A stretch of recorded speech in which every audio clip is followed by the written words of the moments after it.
In the previous 3 episodes of the history of Islam, we described the first 3 caliphs and their characteristics. We also discussed their most notable accomplishments and how they ruled the Caliphate. Abu Bakr, the wise community leader and the founder of the Caliphate, had died from a fever. Umar, the military thinker and the founder of Islamic jurisprudence, was stabbed in his stomach by a mentally disturbed Sassanid slave. And Uthman, the merchant, the builder, was beaten to death in his study room by his fellow Muslims. Now it was the 4th Caliph's turn, but the future for Ali looked bleak at best. Ever since the dispute between Ali and Abu Bakr over the succession of Muhammad, which we discussed in part 1, Ali had gained a fiercely loyal following. And despite Ali's allegiance and loyalty to the first 3 Caliphs, a large group of Muslims still considered Ali as the only chosen and legitimate successor of Muhammad. According to Shia scholars, during the rule of the previous caliphs, Ali's family was harassed, a portion of their property was seized, and in one instant even resulted in the miscarriage and death of his wife Fatima. However, Sunni scholars say these allegations regarding the seized property are made up, and that the miscarriage and death of Fatima was an accident. What we do know for certain is that, despite everything, Ali remained a strong supporter for unity amongst Muslims, and he continued to advise the caliphs on a variety of political and religious subjects. For example, it was Ali who advised Caliph Umar to set the first Hijrah, which marks the emigration of Muhammad from Mecca to Medina, as the beginning of the Islamic lunar calendar. In his spare time, Ali held sermons and lectures, and over the years, his following grew in numbers. Eventually, they became known as the Party of Ali, or the Partisans for short, which in Arabic means the Shiites. The Partisans had titled their leader as the Imam. If the mainstream Sunni Muslim community had the Khalif, then the Shiites would have the Imam. Thus, the meaning of Imam has different meanings for Sunni and Shia Muslims. Aside this title difference, there was no cultural or religious difference between the Muslims at the time. There were no sects, cults, or branches. More importantly, there was no schism. At least, not in the beginning and not in the open. Welcome to Caspian Report by me, Shirvan. When Ali was elected as the new Khalif, the very first thing he did was address the people. He made it clear that he had accepted the office of Khalif under turbulent times. Ali implied that he would seek to resolve the murder of Uthman and bring the perpetrators to justice. However, he also explained that even more important than justice was political stability and unity. The Khalif argued that prior to the murder of Uthman by the Egyptian delegation, the delegation had started out as victims and their complaints were legit. Corruption, extortion, monopolies, and aristocracies were deeply embedded in the core of the state. Ali stated that he would first seek to end the economic exploitation and the corruption of the state and the grasping materialism displayed in the name of Islam.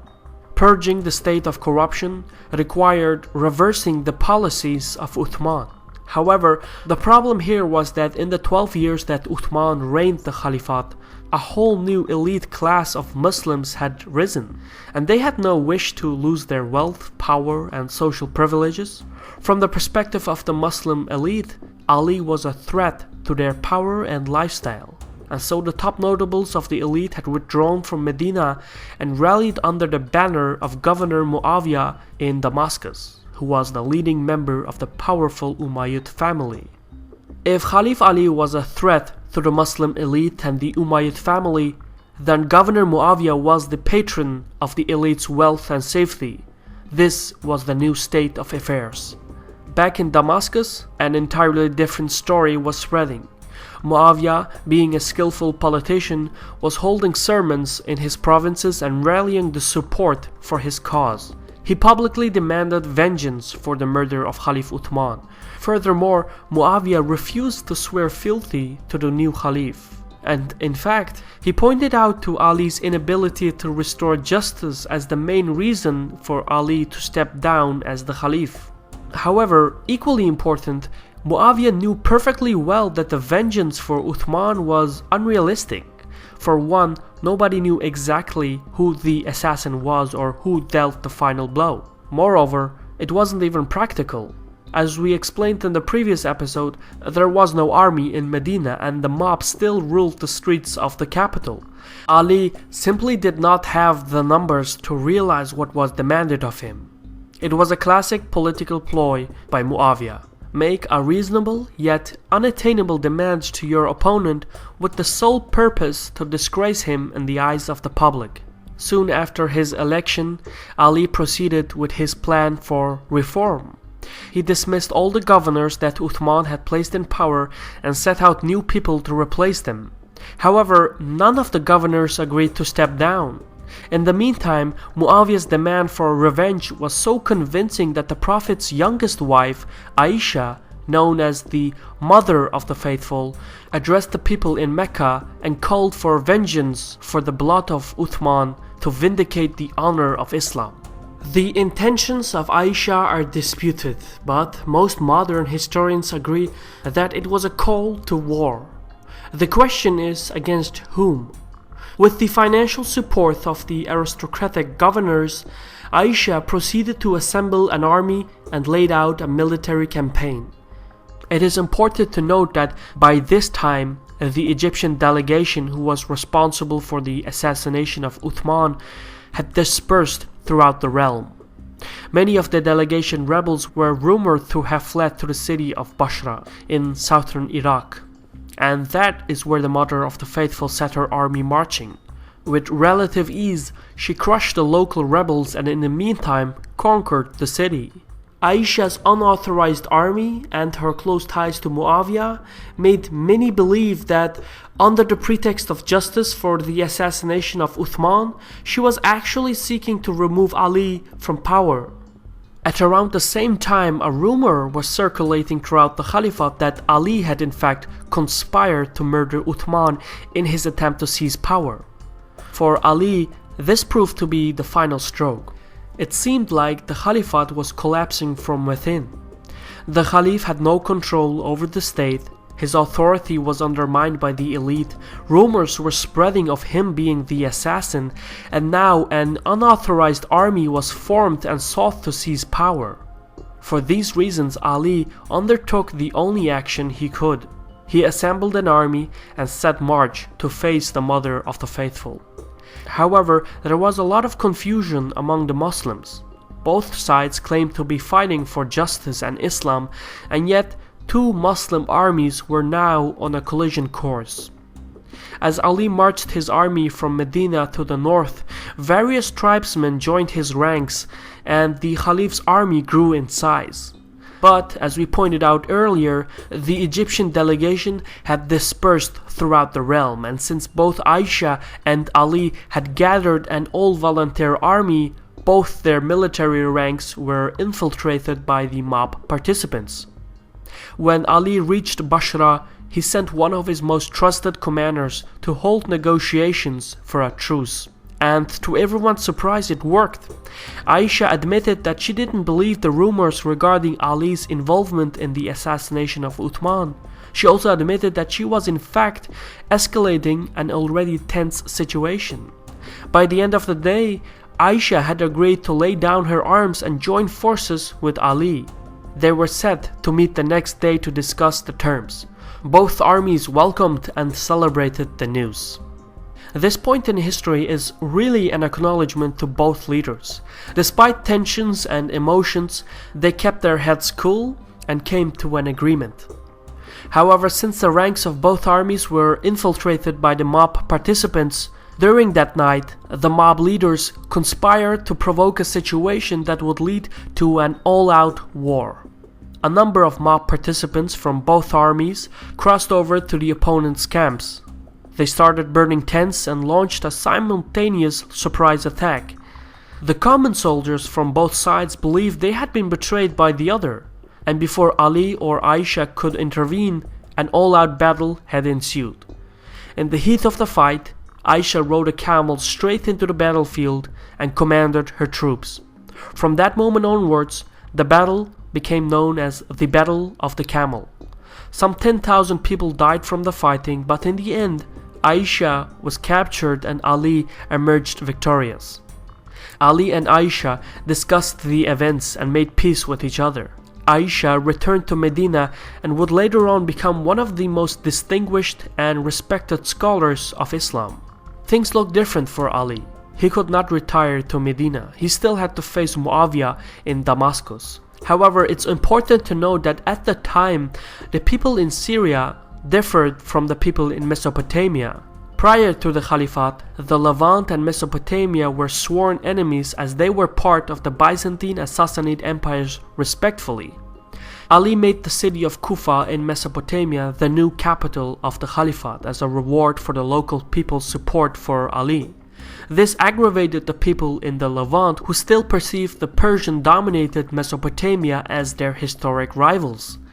In essence, the frontier between Ali and Muawiyah was split along the ancient Byzantine-Persian lines. The governor in the Levant, Muawiyah, used this and manipulated the public opinion. With the people's support, Muawiyah mobilized his standing army and set march to meet Ali and his partisans on the battlefield. Some 6 months after the Battle of the Camel in the year 657, the armies of Ali and Muawiyah encountered each other on the banks of the Euphrates River. Ali was in control of the riverbank, and even though skirmishes erupted, there was a stalemate which lasted for months. Both sides were holding back as both leaders wanted to prevent a bloodshed which would have cost the attacker religious piety and authority. Eventually, the stalemate collapsed and mass-scale fighting erupted. The battle lasted for 4 days and cost the lives of roughly 70,000 people. On the final day of the battle, Ali renewed his attack and was gaining a decisive upper hand. The Shiites were crushing the ranks of Muawiyah's army. In a desperate attempt to turn the battle, Muawiyah enforced a new strategy. He had his spearmen attach pages of the Quran to their lance tips and set them marching slowly towards the opponent. The spearmen were followed by Muslim scholars who were reciting Islamic verses. The intimidating strategy worked. Ali's partisans dared not to raise their swords against the holy pages of the Quran. A group of soldiers even threatened Ali to hold negotiations. With this skillful tactic, Muawiyah had forced Ali's hand and arbitration ensued. Everyone expected Muawiyah's surrender in exchange for some guarantee. What happened instead was that Muawiyah proposed that he remain the ruler of Syria and Egypt, and Ali remained the ruler of everything else. Given that Ali was on the brink of a decisive military victory, the proposal seemed like a poor idea. Thus, Ali refused it. However, this was Muawiyah, the man who built his fortune with his wits. The proposal was never the real objective, but the negotiations were.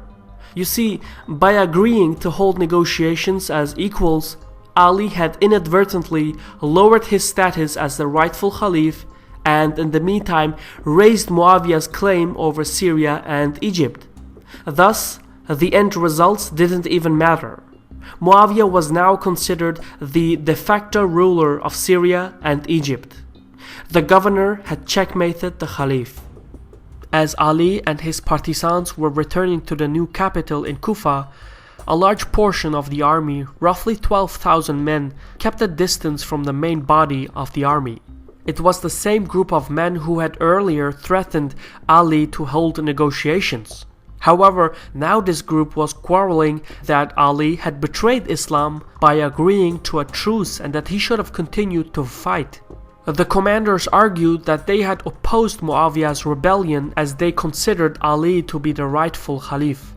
But now they also opposed Ali for accepting to subject his legitimate authority to arbitration. Everything pointed out to a mutiny, but it was in fact much worse than that. This group of mutineers split off and formed their own party called the Khawarji, and later developed into an anarchist movement. Who their leader was is a heavily disputed subject. Some sources even state that there were multiple figures and leaders, all who had multiple different names and titles.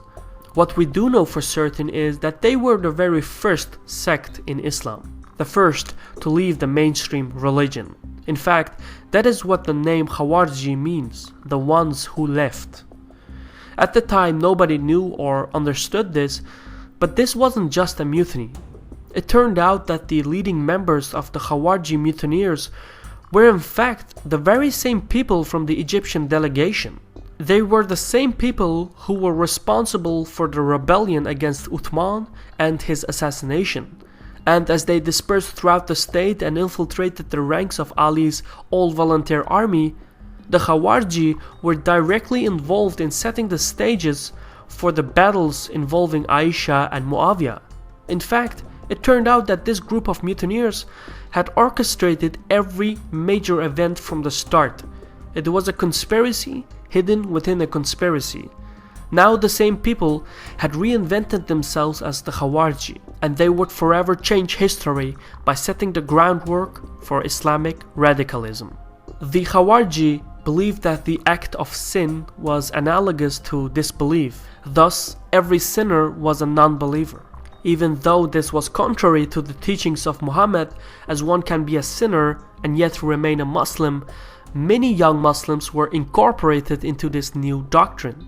On the surface it may look like a small philosophic dispute, but according to the Khawarji doctrine, this drastically changed the philosophy of jihad, which, as we explained in part 2 of the Islamic history series, existed out of the realm of peace and the realm of war. However, the Khawarji doctrine expanded the realm of war to include every Muslim who did not agree with their view. Thus, it basically meant that the Khawarji were at war with the known world. As they departed ways with Ali and his partisans, the Khawarji settled in a town called El-Nahrawan to the south of Baghdad. There, they killed the local governor and established their own state. In their isolation, the Khawarji followers transformed and twisted their views on Islam. For example, the Khawarji agents would merge themselves in a crowded market whilst having their daggers and swords concealed. The Khawarji followers would then plunge their blades into unsuspecting civilians and go on killing until they themselves were killed.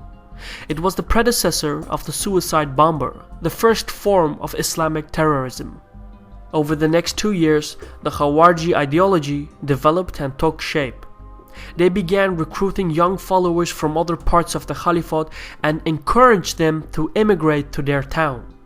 As we explained the principles and tactics of the Khawarji, one can easily see parallels with other modern like-minded groups such as ISIS, Al-Qaeda, Boko Haram, etc.